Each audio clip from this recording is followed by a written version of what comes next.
Hey, it's Kannon from Open House Party and OHP Uncut. Thank you for coming here to our YouTube channel. Please subscribe. I don't know how, we have some pretty decent size interviews on here, but getting subscribers is tough. If you would please click subscribe, we'd really appreciate that. We try to keep these things short, not annoying, and not like every other interview you see. Today, it's Bazzi. It's always interesting to talk to somebody else that has issues with anxiety, because it's like, well, my anxiety says, should I even ask about that? And also, how are performers? It seems like there's a lot of performers that have anxiety. Oh, I think I'm going to pick the profession where I perform in front of people since I have anxiety, but it happens a lot. So please like the video, please subscribe. Bazzi, he's got a brand new song. He's been working through COVID. We're going to be talking about all of it right now on OHP Uncut. Like, subscribe. Thank you. The OHP Uncut Podcast with Kannon. Where are you today, Bazzi?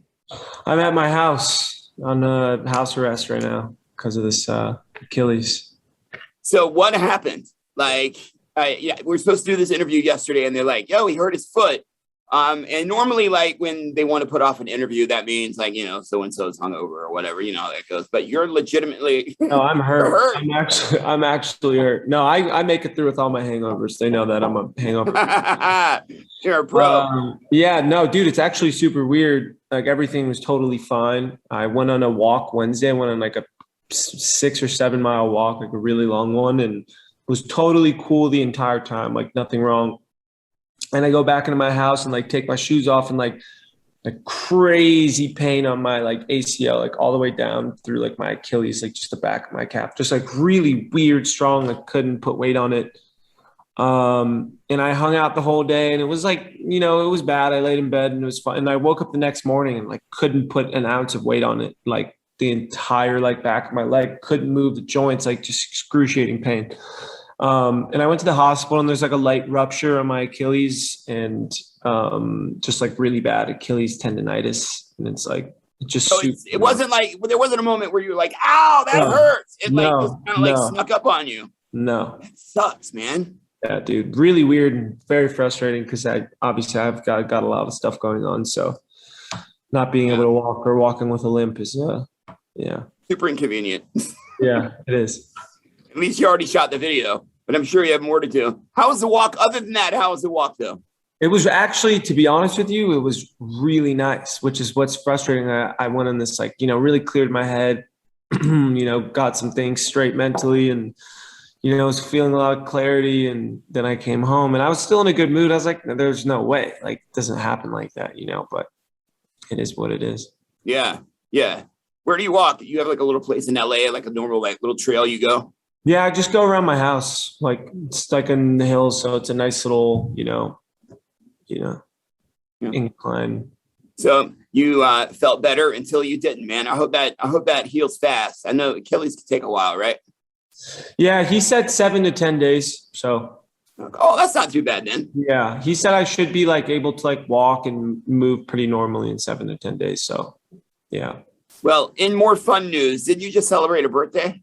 I did. Yeah. What is it, 24? 24, yes, sir. What'd you do? I actually, in the less exciting news, I actually went to a wedding. So my life is pretty anticlimactic. No, it was my best friend got married on my birthday, so I was his best man. Oh, that's amazing. Yes, sir.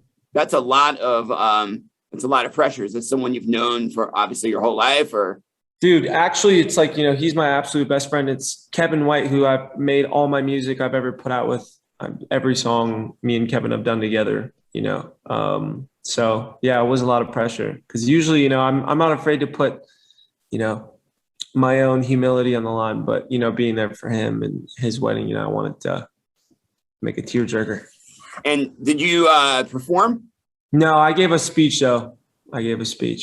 Ooh, now what's more pressure, having to give a speech or having to perform? Speech. Yeah. Yeah. I knew the answer to that before I asked. Oh my God. How much time did you spend writing that?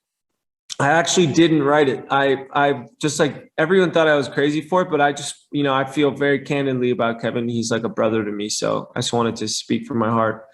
And when I went up there though, and I started, because I'm usually pretty good at that, but I was like, oh shit, like I wish I kind of wrote something, but it went good. Well, I think it's interesting. In COVID, a lot of people were writing sort of serious music, and their lyrics are kind of sad and doldrum because that's how everyone was feeling. And then you emerged from COVID with like a party track, and I like that. It's interesting. It's a good point. You know, I made a lot of that other type of music too during COVID, but I figured that I wanted to kind of put something out as like, you know, even if I wasn't necessarily feeling that way, like a positive manifesto that, you know, you could kind of be like, okay, like, you know, let's try and change perspective, because all of us had felt pretty dark during that time, obviously. So yeah. Where did you shoot the video? That looked like a fun little party to be at. Yeah, we shot a lot of it in Los Angeles and then some of it outside the city in this place called Arcadia. And it was 120 degrees that day. We shot all the outside stuff. So it was like a sauna outside. It was very hot, but it was also very fun. And the people that were with you are sort of notable as well. Talk about that. Yeah, I mean, those are a lot of my buddies in Los Angeles that, you know, I spent a lot of my free time with, hanging out with, like a lot of my close friends in that video. So it was really cool to get to shoot something with, you know, my people. Was it okay? So I saw this interview where they were like, did you think about writing the lyrics? And you were like, well, actually, I didn't. Maybe I should have thought about that. But I think that probably means you wrote it the right way, which is it came from the heart, and you didn't really sit there and you know, overthink yourself. Where was your mindset when you were writing those lyrics and you know, for the whole song in general? Yeah, I mean, I think when I write, it's a very present process, and I don't really think too far ahead about, you know, how lyrics will sound or come off. It's more about what just feels natural to me in the moment, and like what feels good in the song is like my first priority. And then later when the song comes out, like, you know, when you write the explicit part, and I'm like, oh, I said all that stuff in this. Okay, interesting. Describe a little bit about, like, this is going to maybe sound like a weird question, but it came to mind. Describe, like, when you were writing this, you know, this piece of music, and maybe others, it'll be part of an album later. Like, do you picture the audience in your mind and how they're going to be like listening and absorbing a certain song? Like when you know, hear, I like that. Like, do you get a picture of in your mind of like where someone would be listening to it and, you know, how it would be making them feel? Do you think like that, or is that not how artists think at all? I mean, absolutely, like totally. The whole process, you know, multiple different scenarios pop into mind about, you know, how I could see the song affecting people. I mean, definitely live, like writing it, thinking about the way you perform the cadence, you know, what part of the songs the audience is going to sing, you know. Definitely, it's like a big part of it for sure. Because the imaginative part is where you manifest the goodness of the song, right? Out of your excitement for what it could turn into, you know. Where, like, what do you imagine with this particular song? What do you get in your head? Yeah, when I was making, I like that. The song is so, there's a lot of musicality to the production, and it's kind of like one continuous build up throughout the whole record that doesn't really give away. So, I mean, definitely the whole time, like a lot of the footage of us making it was definitely me kind of performing it to myself and to this like imaginary audience, you know, what parts I'd put the mic out to the crowd, like all that type of stuff. Are you going to play for real crowds? Have you played yet after COVID? Have you done any dates? I did like a radio, like lounge type strip act thing with a couple hundred people for Z100 a couple of weeks ago, which was really cool to see people again. You know, I mean, it's been almost 2 years since that day I performed for people. So, oh yeah, when was like the last like big mind blowing performance? My last performance before COVID was January 26th. It was the day that Kobe passed away, and I was in Aspen playing at the X Games. So yeah, I got that crazy news in the morning, and then, you know, they were like, you got to go out and perform. It was really tough to go. Obviously it was like a crazy day. Yeah. So talk a little bit about the other songs you've been writing, and then I want to play I Like That. But obviously this is like a party fun vibe. You said you've written sort of some stuff on the other end as well. Talk about those types of songs and where that energy came from. You know, the majority of it is honestly comes from a more raw, vulnerable place. I thought I Like That was really good to come out with first, because it kind of bridges like the older sonics of the music into like a new world where I'm trying a lot of different things, like much different than I like. I like that from the next song, you know? So it's my realest piece of work though to date. And, you know, I really took it there on some of the songs on the project. And I think it's going to be important for people more than just like, you know, music that sounds good. I think it could help people, and I'm looking forward to getting it out. For people that aren't familiar with your struggles, you've been very brave to write about those and talk about those. Kind of explain a little bit about what you mean exactly, and what angle you came at that with these new songs. Yeah, I mean, I think all of us experience a lot of our struggles are very different, and also a lot of our struggles are very alike. And I think especially these days, with so much information we're constantly receiving, and so many pinpoints to judge ourselves off of constantly through Instagram and all the other social media, I think everybody kind of goes these days with a fogginess and a cloudiness. And, you know, I don't think I'm anything special for having it. I think I'm just someone who's maybe recognizing the things that are making me feel so terrible. And I think these days it's confusing though to put your finger on it, because there's just so much, you know, there's so much you intake every day. And I don't think that's something we kind of became conscious yet. So in the music, you know, I just try and create a home for, you know, the feeling, not necessarily the problem, but anyone who has the feeling could go there and kind of connect themselves to it. When you say the feeling, is it like anxiety or depression or both, that kind of stuff?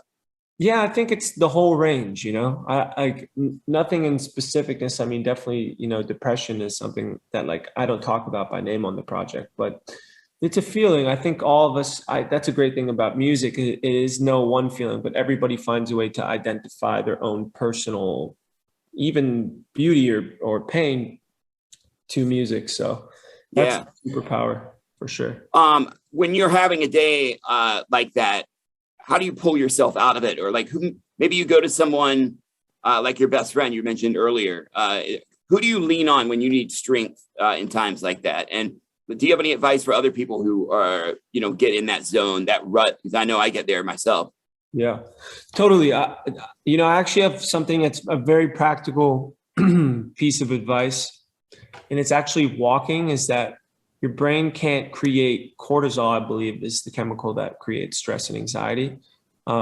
Whatever the chemical is that does do it, if I have the name wrong. When you walk, your brain can't create it. It's also the same thing when you eat, your brain can't create it, which is why a lot of people, you know, eat their stress away, they eat their anxiety away very unhealthily, because it's literally like a comfort blanket, because your body can't create stress or anxiety. So I'd say like the biggest lifesaver for me is just walking. Like I love walking. Like when I feel bad or when I feel confused, I just pace and I just go, and you know, it tends to always kind of work itself out. Do you have any immediate plans for the rest of the summer, or I guess summer's kind of winding down? Yeah, just getting ready for more music, like a lot of really great stuff on the way. So just creating a lot of awesome stuff that I'm excited about, and just looking forward to giving more to the fans, because it's been so long. So I'm excited to share it all. Well, we can't wait, man. Thank you so much. We're going to play this party song. I can't wait to hear the rest of it. I can identify with some of the things you talk about and some of the things we've mentioned today. So thank you for helping those of us who also experience those things. And thank you for your time. It really means a lot to us. Thanks for having me, man. I appreciate it. Thank you so much. The OHP Uncut Podcast with Kannon.